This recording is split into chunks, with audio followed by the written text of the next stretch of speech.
Welcome to Reef Diary, day 61. Well, since I got so much done over the weekend, I really had nothing to do with the tank today at all. I got up and realized, hey, I need to turn the protein skimmer back on, which I meant to turn on last night before I went to sleep. So the reef went without skimming all night long, which is not a factor. It's just, not my normal routine. So the skimmer's back on, which is good. And the only reason it was off is because I had dosed the Live Rock Enhance yesterday.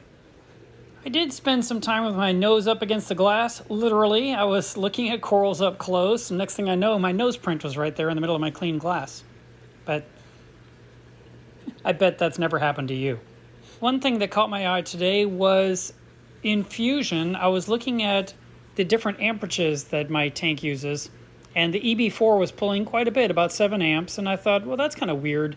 And it was kind of fluctuating, and it was also on for a long time. And I thought, wow, is that the amperage for my lights? Because my lights use less power than that.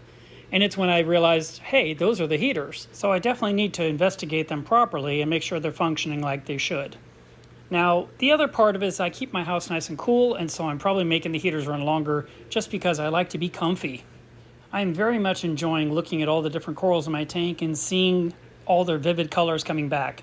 And there are certain ones that are completely restored. There are others that never skipped a beat. And then there's some that you've seen are getting a little bit better each day. And that right there is the sign of a good, healthy reef tank when you see everything on the upswing. There's still going to be one more final red bug treatment coming up this week. So that will put that to bed, and that'll really open up my options for adding corals without any kind of concern whatsoever. And of course, all the new corals will be dipped to make sure I'm not introducing any new pests into my aquarium. I have a feeling I'm going to start putting corals in this tank sooner than I expected. I know I'd mentioned that it might be a couple of weeks, but there's really no reason to wait whatsoever, other than, just how much money do I want to spend, who am I waiting on to get corals from, and is the rock clean enough to glue it down? Which, it doesn't really matter. I just like the idea of nice, clean live rock. It's almost time to feed the fish tonight, and that way they can get a belly full.